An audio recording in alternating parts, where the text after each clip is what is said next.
Et bonsoir, donc voilà, nouvelle vidéo,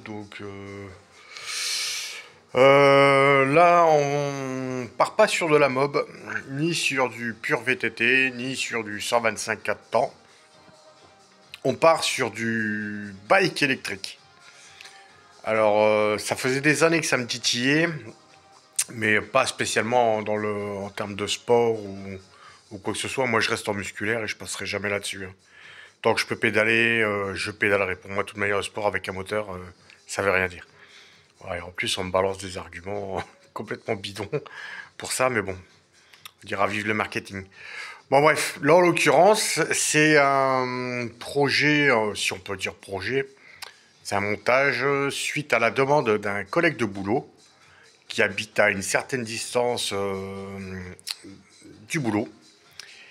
Et il veut faire des économies et ne plus prendre la voiture et, si possible, passer au vélo électrique.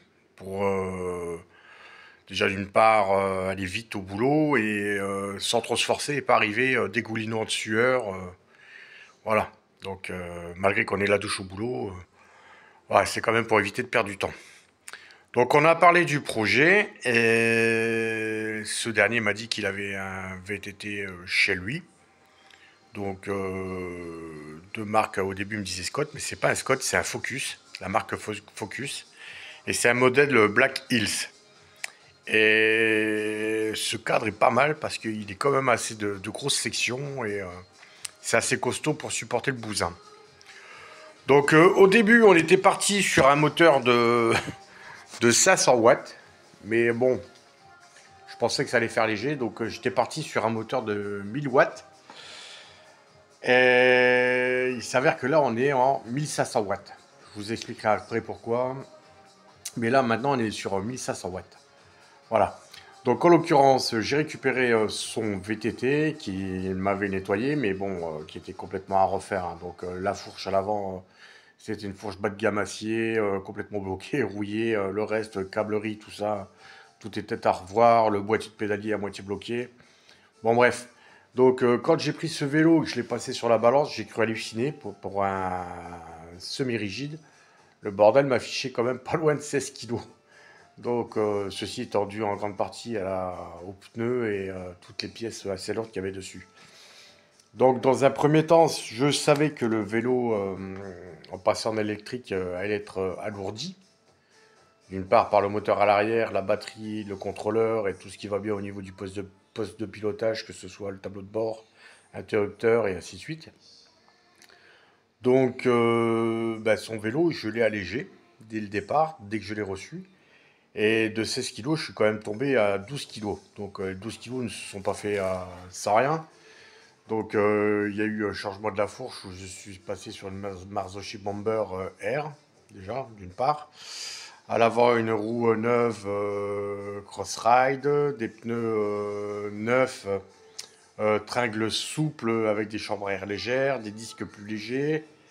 J'ai changé la selle, rien que sur la selle, vous imaginez, je gagne plus de 150 grammes, donc presque 200 grammes sur la selle. Donc la tige de selle, tout ça, donc j'ai bossé sur tout. Donc j'ai réussi à grappiller jusqu'à 4 kilos, ce qui est énorme. Voilà, donc mes 4 kilos, ça tombe bien, puisque la batterie, je savais qu'elle allait faire à elle toute seule déjà plus de 3 kilos. Voilà, donc d'un côté, j'ai allongé, mais je savais que j'allais alourdir derrière. Donc là, en l'occurrence, on était parti sur 500 watts, donc je vous ai dit, mais au final, on était parti sur 1000 watts. Et j'ai regardé les kits, effectivement, les kits qu'on trouve pour la conversion VTT sur Internet, mais le truc, c'est que ça me plaisait pas, d'une part parce que c'était trop cher, et que les kits qui étaient vendus dans les boutiques, je les avais déjà vus, mais sur un autre site. Je ne veux pas le citer, c'est AliExpress. Donc voilà, donc bien entendu, j'ai été fouillé sur AliExpress, j'ai retrouvé les kits qui étaient vendus. Donc ce kit-là, qui est la base de mettre en 1000 watts avec la jante MTX. Voilà. Alors pour ceux qui ne connaissent pas, MTX, c'est les jantes de Sun Ringley. Donc c'est du 39 de large, c'est du beau bébé, hein. Voilà. Donc j'ai commandé le kit pour moitié, voire moins que ce qui était vendu en France. Donc Ce qui est vendu, c'est vous avez le kit, donc c'est la roue qui est fournie. Vous avez la cassette, vous avez la jante, les rayons, et ainsi de suite. Vous avez un pneu qui est fourni avec. Voilà, vous avez les entretoises, vous avez les boulons. Ensuite, dans le kit, ce qui est fourni, ben, vous avez le contrôleur que vous avez là, ici au sol. Donc là, on a l'écran tactile, l'écran de contrôle. Voilà. À côté, il y a le bouton pour le set, un accélérateur, puis bon, il y a toute la câblerie. Voilà, et la batterie n'était pas incluse dans le kit. Donc voilà, de ce fait, j'ai dû, comment dire, donc je devais commander la batterie séparément, chose que j'ai fait. Mais au cours de la commande, il y a eu un petit souci, c'est que le mec m'a dit que la roue n'était en 1000 watts n'était plus disponible. Et donc, bon bah ok, puis au final, bah, il me dit, je vous envoie la 1500 watts. Bah ma foi, bah allez, on prend la 1500 watts. Hein. Bon, par contre, elle est un peu plus lourde. Donc j'ai reçu la 1500 watts, mais le truc que j'ai pas pensé sur le coup, c'est que la batterie que j'avais pris, elle était pour le 1000 watts et pas pour le 1500 watts. Surtout que cette roue-là, en puissance de crête, c'est 2000 watts. Donc en mettant une bonne batterie, ça envoie le pâté. Donc la batterie que initialement j'avais commandée, pareil, à moitié moins du prix qu'en France, qui est exactement la même. J'ai regardé les références du truc, c'est exactement la même chose. J'ai dû la renvoyer et j'ai dû recommander une batterie supplémentaire. Donc au départ, à la base, j'avais une batterie de 20 ampères. Et ben, là, je suis passé sur une batterie 28 ou 30 ampères, ou un truc comme ça. Voilà. Donc 48 volts, 30 ampères, je crois. Si je me cours pas. Voilà. Donc j'ai reçu la batterie et voilà. Donc j'ai attaqué le montage. Alors à savoir que le support que vous avez ici pour fixer la batterie, il est faible d'origine. Donc j'ai dû repercer le cadre et remettre des inserts filetés comme sur les portes bidons d'origine pour le fixer, plus des renforts sur les côtés pour éviter que ça bouge comme ça au niveau de la batterie. Voilà, donc même s'il y a des bagues qui sont fournies, c'est pas assez léger, c'est pas assez rigide, c'est beaucoup plus trop léger. Donc j'ai renforcé tout ça. Donc là, le contrôleur que vous avez ici, donc normalement il devrait se fixer ici ou ici. Mais ce que je vais faire, moi, c'est que je vais le fixer ici, là, avec du double face directement sur la batterie pour que ça fasse un ensemble. Donc mon collègue va pas démonter la batterie tous les jours puisque la prise de charge est dessus, ça sert à rien de démonter la batterie. Voilà, donc je vais la fixer dessus. Donc il y aura un système isolant dessus pour le nettoyage, pour éviter que ça prenne l'eau. Mais bon, j'ai regardé la boîte, le contrôleur est étanche. Donc il n'y a pas trop de soucis de ce côté-là. Voilà. Donc si on revient en termes de performance, alors c'est un vélo pour faire trajet boulot. Donc on pourrait continuer à faire du VTT et ça enverrait même très bien sur certains tracés roulants. Mais bon, le poids à l'arrière est quand même conséquent. Il y a plus de 8 kg rien que pour le moteur. Ah ouais, c'est énorme. Donc voilà, donc à savoir que c'est fourni avec une cassette roue libre 7. Donc moi je suis passé, j'ai recommandé une cassette roue libre en 8 vitesses. Donc son vélo à la base c'était à 9 vitesses. Donc là, avec la cassette 8 vitesses, je descends d'un cran, mais bon, il n'y a pas de choix. Et je peux pas augmenter plus, ou sinon ça tape sur le boîtier sur le boîtier noir du moteur. Donc le dérailleur finit par toucher. Donc le 8 c'est maximum et je peux pas aller plus loin. Et donc pour ce faire du 8 vitesses en transmission, j'en ai à gogo. Donc son vélo va passer en transmission Shimano XT 8 vitesses. D'ailleurs vous pouvez le voir hein, ici. Voilà, c'est un dérailleur Shimano XT 8 vitesses. Donc idem le pédalier c'est du Holotech de chez Shimano. Voilà, donc voilà, rien que sur le pédalier, c'est pareil par rapport à ce qu'il avait d'origine. J'ai gagné 720 grammes, c'est pas rien quand même, c'est pas une paille. Voilà. Donc le vélo se termine, donc j'ai encore quelques bricoles.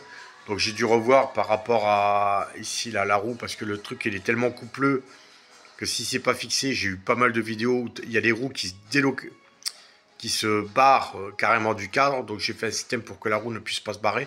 Même si ça se dévisse, la roue restera sur le vélo. Voilà, donc ça c'est fait. Donc j'aurais aimé mettre plus gros en fourche, mais bon, moi je voulais pas investir et puis filer une de mes fourches. Donc j'ai regardé ce qu'il y avait de plus potable et de plus léger que j'allais sûrement me débarrasser. Donc je lui ai mis cette fourche-là, qui est en très bon état et qui n'a pas de fuite et quoi que ce soit, qui fait bien son taf et qui est relativement solide, qui est réputé pour ça. Voilà. Donc voilà, là en l'occurrence, euh, le vélo il fait 1500 watts. J'ai regardé les vidéos sur YouTube et tout ce qui traînait. Dans cette valeur-là, avec la batterie, la puissance que j'ai, c'est un vélo qui normalement doit taper du 55.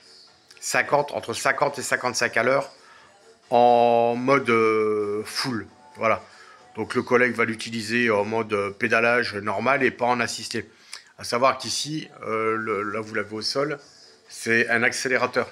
Voilà, comme sur une 103 ou une 51 ou une moto, n'importe. Voilà, c'est un système d'accélérateur. Donc de l'autre côté du pédalier, on a le système du capteur de pédalage qui fait que le moteur est actionné à partir du moment qu'on pédale. Donc je sais qu'il y a encore quelques trucs de débridage parce que ça, ces moteurs-là, c'est donné pour 2000 watts en crête, mais je sais qu'on peut en obtenir plus. Donc voilà, je pense que je vais en discuter avec mon père qui, lui, touche sa bille dans tout ce qui est électrique, électronique. Donc je pense qu'il y a des moyens à pouvoir toucher le contrôleur ou quoi que ce soit. Non, pas sur celui-là, parce que j'ai pas envie que le collègue se tue. Mais bon, moi, pour d'autres expériences.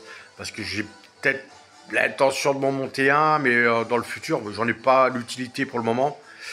Mais par rapport à certains trucs que je voulais faire, ouais, je pourrais peut-être en monter un. Voilà, donc comme j'ai dit, je suis pas pour l'électrique, puisque pour moi c'est un non-sens. Quand tu fais du vélo, c'est que tu pédales et que tu es écologique. Et quand on voit ce qu'il y a ici, là, batterie lithium, pour moi c'est pas écologique. Et puis tout ce qu'il y a derrière, c'est pas écologique. Mais par rapport à l'instant T, par rapport à une voiture, c'est un produit qui va moins consommer. C'est indéniable. Mais c'est un produit qui a son utilité. Comme je dis, une personne âgée qui doit pédaler pour se remettre en forme ou quoi que ce soit, pour l'aider sur un parcours qu'elle connaît déjà et qu'elle a envie de refaire, je veux bien. Maintenant, partir et s'entraîner avec un vélo électrique ou me dire, comme je vois certains mecs qui me disent oui, mais j'ai un vélo électrique, ça me permet d'aller plus loin.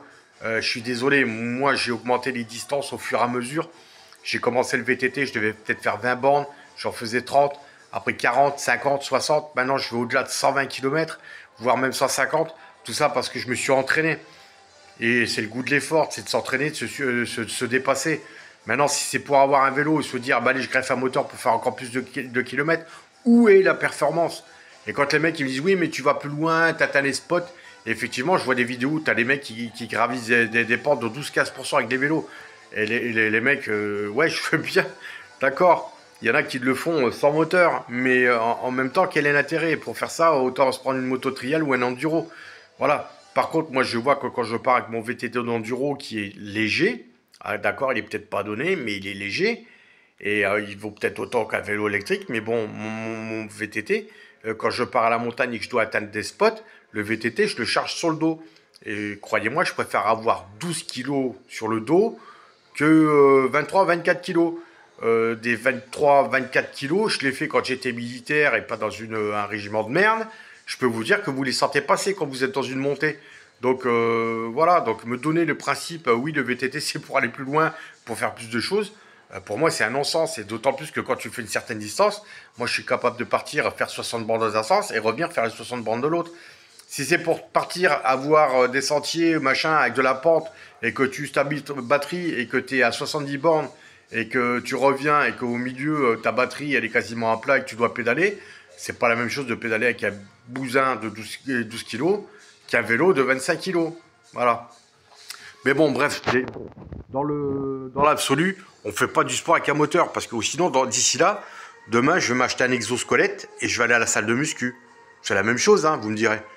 Un vélo électrique pour faire du sport, pour avoir de la performance, bah dans ces cas-là, je m'achète un exosquelette. Ça y est, hein, ça commence à sortir les exos. Et je vais à la salle de muscu avec, comme ça je ne vais pas me faire mal aux articulations. Puis voilà, bah, c'est la même chose. Moi je comprends pas. Et puis en soi, ça n'a rien d'écologique. Voilà. Et de toute manière, même si on parlait d'écologie, même ça encore, c'est dépassé. Il n'y a rien d'écologique dans le vélo. Tout est tout consomme un impact CO2 sur la fabrication, que ce soit un cadre alu, que ce soit un cadre carbone, des pneus, tout ce qu'on veut. Il n'y a pas vraiment d'écologie. Donc, mais bon, sur le principe, le vélo en soi, c'était pas polluant par rapport à son fonctionnement. C'est pas la fabrication, c'est le fonctionnement. Mais là, maintenant, si le vélo il fonctionne à l'électrique, voilà, vous avez compris, on a passé à un palier supplémentaire et qui est complètement ridicule en soi. Voilà. Mais, comme je dis, ce produit a sa place. À sa place pour gagner par rapport à un trajet quotidien avec une voiture, voilà, où ça se faufile partout. Ça a un intérêt pour des personnes. Quand j'ai fait la Vélodyssée, j'ai croisé des personnes âgées de plus de 70 ans. Elles me disaient, mais elles étaient sur les vélos avec les sacoches et compagnie, du bikepacking. Elles me disaient, mais heureusement qu'on a le vélo électrique, on n'a pas pu le faire avant. On avait ce trajet-là en tête. Pour rien au monde, on voulait changer de trajet. On voulait faire cet axe-là. Mais avec les guibolles qu'on avait, c'était pas possible. Donc, par contre, on a pris le vélo électrique. On a su qu'on pouvait se faire plaisir et faire ce trajet-là avec le vélo électrique. Donc là, je dis, ouais, ben là, il n'y a pas de souci. Voilà. Mais bon, moi, je vous dis, quand j'ai fait ce trajet-là, j'ai eu la rage. J'arrivais à un certain nombre de kilomètres. J'avais plus de 120 kilomètres au compteur. J'avais des abrutis qui me doublaient avec des vélos de route électriques. Les mecs, ils me dépassaient alors que moi, j'étais en nage, j'en pouvais plus, j'étais cramé. Ils se tournaient vers moi et ils rigolaient. Mais j'avais très bien compris que là où je me trouvais, vu que j'étais à plus de 10 kilomètres, voire 20 kilomètres de la première ville, je savais très bien que les mecs, ils venaient, pas, ils venaient de la ville que je venais de dépasser ou celle que j'allais rejoindre. Hein. Les mecs, ils n'avaient pas d'eau, ils n'avaient pas de gourde, ils n'avaient rien du tout. Donc voilà, quoi. J'avais bien compris que c'est les mecs, en plus, ils faisaient des petits trajets. Donc voilà, et puis quand j'ai vu les âges dessus, entre 30 et... allez, entre 20 et 30 ans, ça m'a bien fait rigoler. Bon, bref. Voilà. Quoi qu'il en soit, vous pouvez monter ce genre de projet à pas cher. Je vous le dis franchement, à pas cher. Et ça fait le taf et ça va aussi vite qu'une 103 SP d'origine. Mais bon, bref, ça n'a pas la gueule d'une 103, bien sûr, mais bon, il y a moyen de se faire plaisir. Et j'en ai essayé un, il n'y a pas longtemps, comme ça, un peu plus puissant. Je peux vous dire que ça envoie le pâté. Mais bon, là, c'est le premier que je monte. Voilà, quoique non, c'est pas le premier, puisque j'en avais déjà un autre, mais qui lui était déjà monté et que j'ai amélioré. C'était un surpasse, mais un 250 watts, que j'avais déjà pas mal amélioré, mais bon. Voilà, donc là, on passe à 1500 watts, c'est vraiment la gamme au-dessus. Donc je pense que le collègue sera satisfait du résultat. Voilà. Allez, à plus!